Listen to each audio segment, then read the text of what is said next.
Boxingego here. If you like this video, make sure you hit the like button and also subscribe to the channel and hit the bell icon on the top of your screen to get notified when the latest new content drops. What up, Fight World? It's your boy Ego and I'm back with some more boxing. Make sure you smash the like button, also subscribe to the channel for the latest and greatest in boxing. If you want to become part of the gang, notification gang, please hit the bell icon. Shout out to the super chat, channel donations, the Venmo, and the Patreon family. We working. Now, this is a quick follow-up video, new media style. You know, we always try to get to the bottom of it, get to the root of the issue. Now, I did a video the other day and I said Konstantin Ponomarev pulled out of another title eliminator and or fight with Errol Spence Jr. And I said file it under the status of ducking Errol Spence Jr. You know what I mean? That's all I could gather, because at the time ESPN asked Team Ponomarev, right? They asked him what was going on and they refused or declined to comment. So all we knew is that the fight was off, the eliminator fight. It was Carlos Ocampo, Konstantin Ponomarev, supposed to fight for an IBF title eliminator in Mexico. No reason cited, no reason given. So I said it was a duck. Now, some people reached out to me today because I guess Konstantin Ponomarev, maybe they got some feedback or whatnot, his team. So his team spoke out and now details and reveals the reason why he pulled out of an IBF eliminator, right? And guess what? New media. I'm still filing it as a duck. Let me explain. Team Ponomarev, they said the reason they pulled out of the fight a week before the fight was because their head trainer, their main trainer, Golovkin's trainer, Abel Sanchez, is not able to attend because there's these fights out in Fresno tomorrow and he's training another fighter, Salcido or somebody, right? And as a result, since they can't be in camp and in a fight of this importance, an eliminator like this, without their coach, without their trainer, right? So as a result, they resorted to pulling out. Now, it's still an Errol Spence duck, and I'm going to explain why. Because as you see on screen, ESPN did an article when they actually came up with the idea and the terms were laid out in the purse bid for this fight. Carlos Ocampo, Konstantin Ponomarev. Look at the date, July 18th, 2017, right? And to their credit, Team Ponomarev's credit, initially, I believe this fight was supposed to happen in Fresno, Northern California, where I'm at, in Fresno, where Abel Sanchez is already going to be training another fighter. But somewhere along the lines, they decided to move the fight to Mexico. And according to Team Ponomarev, right? According to Team Ponomarev, they said they requested to have the fight moved back to Fresno so Abel would he'd be able to be in the corner because he was already in Fresno for another fighter already contracted to be there.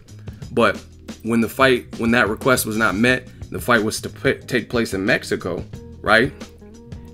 They decided to pull out. Now, this is why it's a duck. Like I said, new media.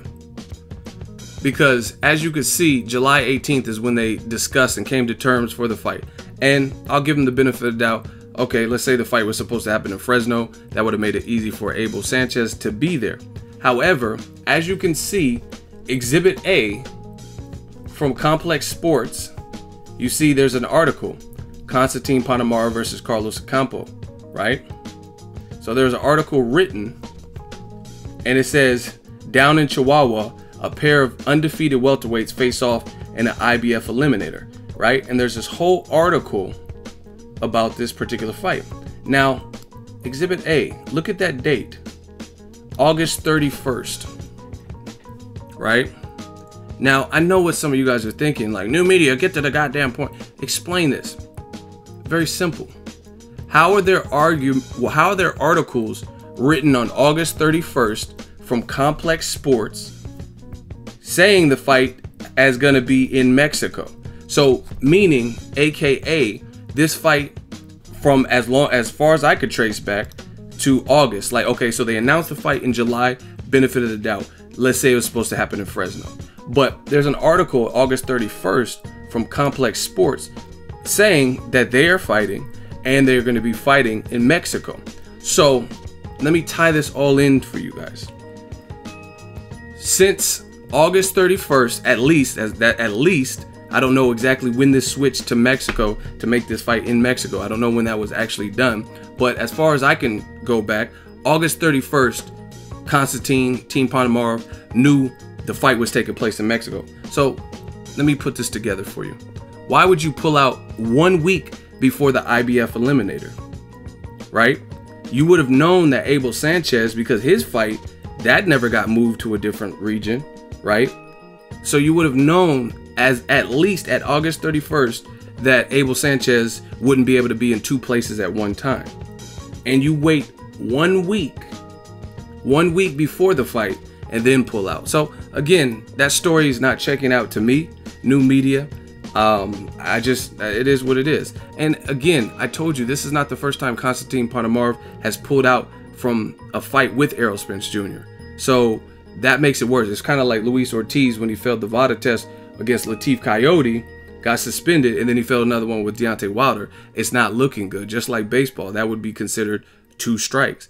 And this has happened at least 2 times where Errol Spence was a potential candidate. We know he's the champion, so if Ponomarev were to win this fight, right, then he would have to see Errol Spence as a mandatory. You know what I mean? So that whole "my trainer can't be with me" is not making sense. Because if you were going to pull out, you would have known at August 31st that Sanchez was contracted to fight in Fresno, and you had a fight in Mexico, so it wouldn't have worked. Why would you wait till a week before the fight to pull out? Furthermore, here's my thing. As a fighter, things like this happen. There's been plenty of times where, let's say, Freddie Roach, very busy trainer, Hall of Fame trainer, trainer of the year and all this. If he has a fight with Pacquiao, every one of his other fighters, from Glenn Tapia to Ruslan Provodnikov at the time, right? If they had fights that are going on around the same time, then guess what? Freddie Roach was going to be in it with Pacquiao. If he had to be in the Philippines, that's just what it is, right? So he's going to be in the Philippines with the guy who really put him on as a trainer, Manny Pacquiao. So things like this happen. And then I remember Ruslan, I think when Ruslan fought Lucas Matisse, when he fought Matisse, I think Freddie Roach had his own fight like around that same time with Pacquiao or whoever, so he couldn't be there. So they sent Freddie Roach's assistant, Marvin. You don't pass up on opportunities like this. Here's another thought. Another thought is this is an IBF Eliminator. I traced it back to August 31st that the date clearly shows it was in Mexico. So it had to be switched between July and August 31st. It was relocated to Mexico, right? So the thing with the IBF Eliminator, you might lose your spot. All this because your trainer couldn't be there. So I understand, I get you initially want your trainer to be there, but why would you potentially risk losing an eliminator? Because this is not the first time you've pulled out of an eliminator. Why would you potentially risk that and miss out on the fight completely if you really felt you were ready, right? Just because your trainer couldn't be there. When things like that happen in the sport of boxing. Here's another example. If you guys do your research, Virgil Hunter had a lot of fights in a short period of time. You had Andre Ward, who was training for Sergey Kovalev rematch. Very important, and I'm in the Bay Area, so I know these things, right? Very important fight for Andre Ward because some people had speculations that he lost and doubted that he won. So that was a huge fight for Andre Ward. Virgil Hunter had to train Berto, right? Berto fought, I believe, in April. He also had Tony Yoka, who was fighting in Paris. He had Andres Fanfara. So I know for a fact that Andre Ward, for portions, had to kind of train himself and supervise himself during that process, right? Another example is Floyd Mayweather, and I know this for a fact too. Floyd Mayweather, for whatever reason, Floyd Mayweather Sr. might have been working with Devin Haney some, or maybe some other fighters he's training. So for the Conor McGregor, and you could say it's an MMA fighter, but Floyd kind of trained himself. That's why he was in Ricky Funez's gym, and you didn't really see Floyd Sr. there, right? So Floyd Mayweather was kind of training himself. So my whole point is this. Obviously, Ward and Floyd Mayweather are the elite of elites when it comes to boxing. But my thing is, why would you miss an opportunity and potentially get dropped for rankings for not being able to participate and pulling out just because your trainer can't be there if you really felt you were ready for, OCAMPO. So to me, I'm not buying this I pulled out because Abel Sanchez couldn't be there, because like I said, I've traced this back to August 31st. So you knew he couldn't be there from that day forward, because that's when this is the earliest indications of this fight being in Mexico that I could pull up. And you knew he had to another fighter that he was training that's in your gym, right, for the Fresno card. So to me, it just doesn't make sense. And like I said, you don't squander an opportunity like this, IBF Eliminator, because your trainer can't be there. That's how I look at it. Let me know what you guys think. Drop your thoughts in the comment section. Errol Spence is the boogeyman, new media. Make sure you smash the like button. As always, hate, comment, and subscribe. Till next video is Ego signing off.